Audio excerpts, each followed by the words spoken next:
परमेश्वर के धन्य नाम की महिमा हो। प्रभात मनन के सत्र 2762 में आप सभी का बड़े प्रेम के साथ स्वागत करता हूं। आइए आज के मनन के लिए हम पढ़ते हैं प्रकाशित वाक्य अध्याय 3 पद 5। जो जय पाए उसे इसी प्रकार श्वेत वस्त्र पहनाया जाएगा और मैं उसका नाम जीवन की पुस्तक में से किसी रीति से ना काटूंगा और उसका नाम अपने पिता और उसके स्वर्गदूतों के सामने मान लूंगा।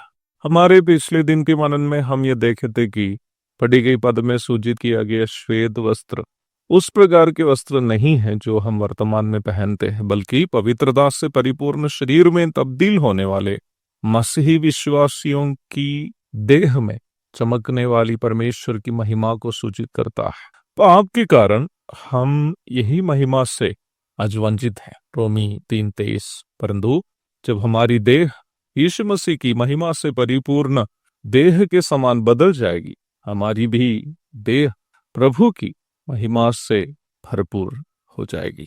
पुराना नियम में हम एक अनोखी घटना मूसा नबी के जीवन में इस प्रकार देखते हैं, जिसका जिक्र आप निर्गमन 34 की 29 से 35 तक के पदों में देख सकते हैं। 40 दिन और 40 रात परमेश्वर के संग बिताने के बाद जब मूसा सीनै पर्वत से उतर आ रहा था, तो इस्राएलियों ने यह देखा कि मूसा के चेहरे से किरणें निकल रही हैं, अर्थात उनका चेहरा चमक रहा था। परमेश्वर की उपस्थिति में मूसा का रहना उनका त्वचा चमकने का कारण बन गया।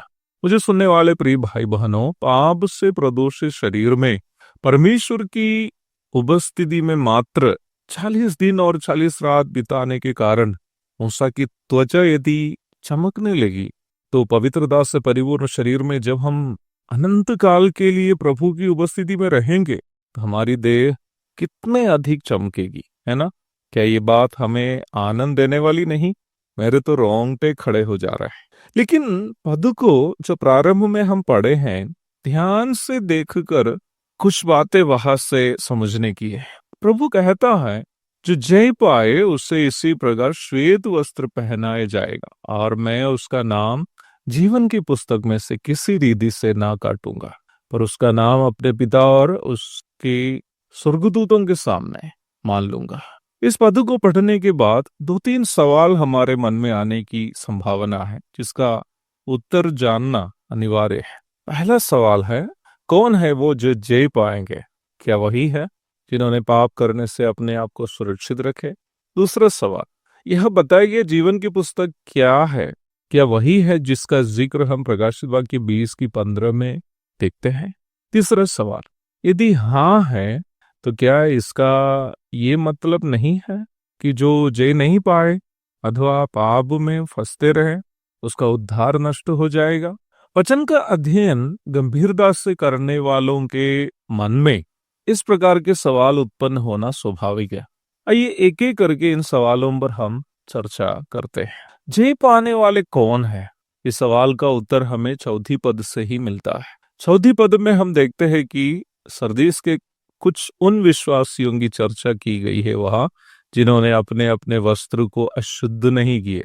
उनकी चर्चा करने के बाद 5 पद में प्रभु कहता है कि जो जय पाए उसे इसी प्रकार श्वेत वस्त्र पहनाया जाएगा। किसी प्रकार जैसे उन विश्वासियों ने पाप करने से अपने आप को सुरक्षित रखते हुए पवित्रता को अपने जीवन में बरकरार रखा, उसी प्रकार प्रभु भी उन्हें अपने पवित्रता की परिपूर्णता अथवा महिमा रूपी वस्त्र देकर उनका आदर करेंगे। दूसरे सवाल का अर्थ ढूंढना थोड़ा सा और भी कठिन है।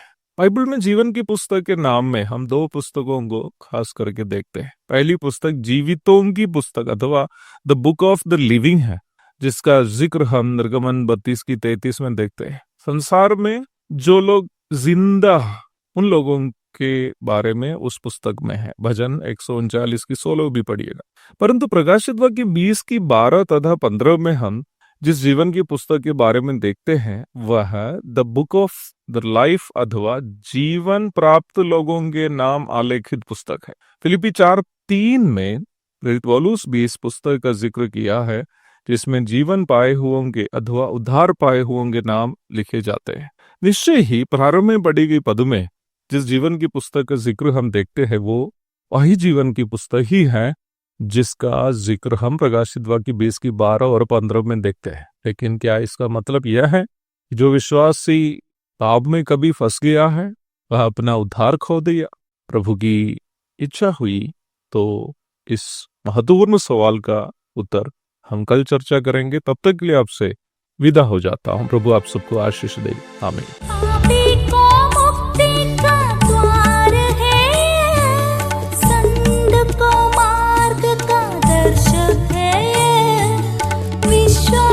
करते हैं उसके लिए आनंद